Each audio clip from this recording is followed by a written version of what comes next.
Well, I can tell you who thinks he's got the upper hand in this summit, and that's President Donald J. Trump.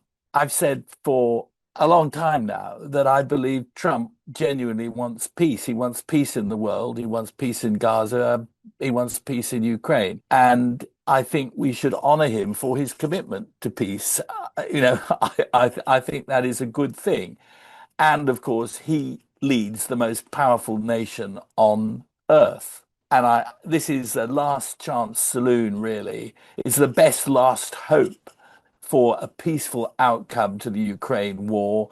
And we've got to, applaud Trump for wanting to have this final go at ending a horrible war, a war launched by Putin on the brave people of Ukraine who have not sought this fighting at all. So, in my opinion, Trump thinks he is the strongest. However, we need to ask whether he really is the strongest person here.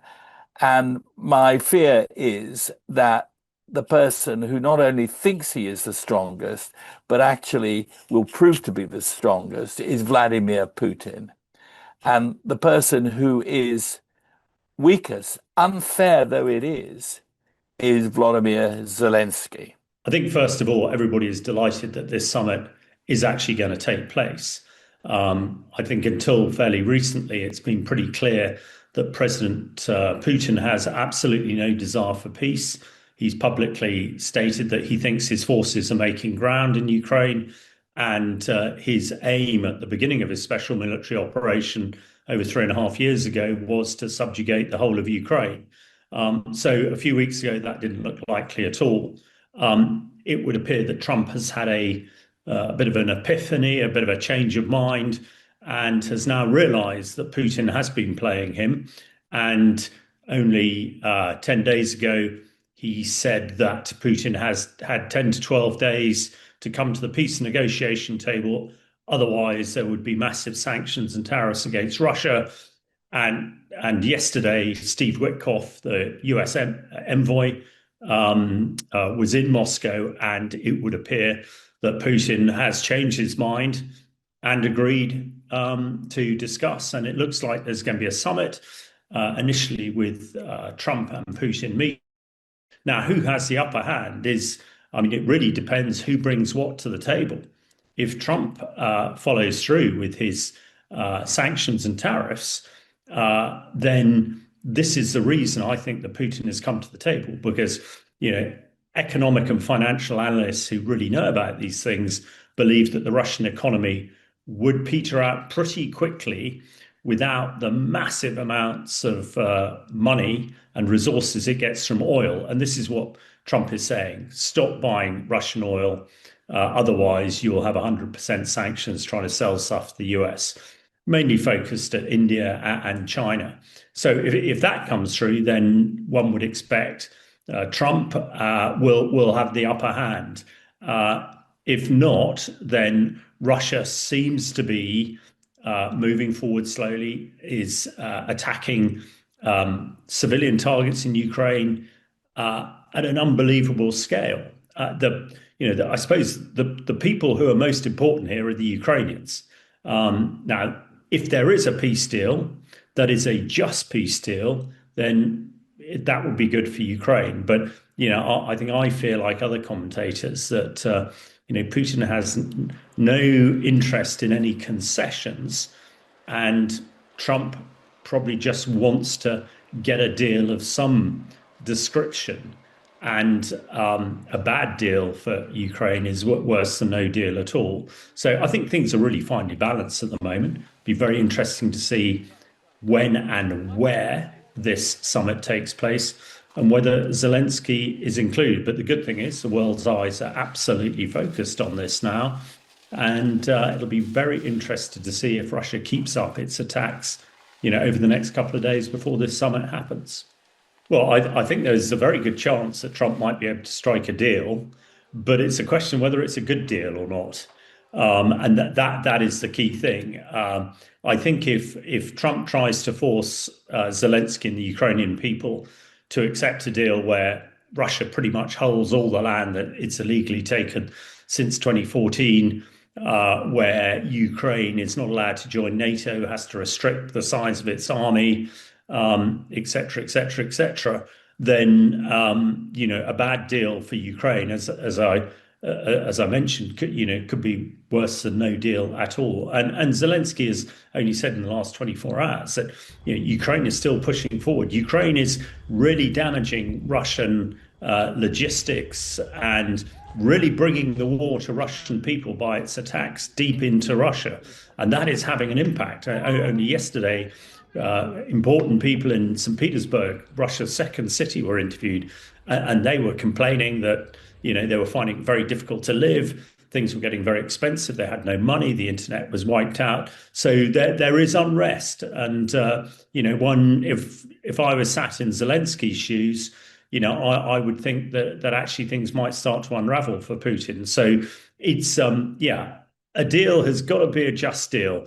And one just hopes that Trump doesn't try and do some sort of backhand deal with Putin just so that he can claim that there is now peace in Ukraine, because a short-term peace is no good to anybody. It's got to be something that the Ukraine people can accept and to be long-term and secure Ukraine as Ukraine thought it was secure after the Budapest Memorandum in 1996, when they gave up their nuclear weapons in return for guarantees of security from the Russians and the Americans.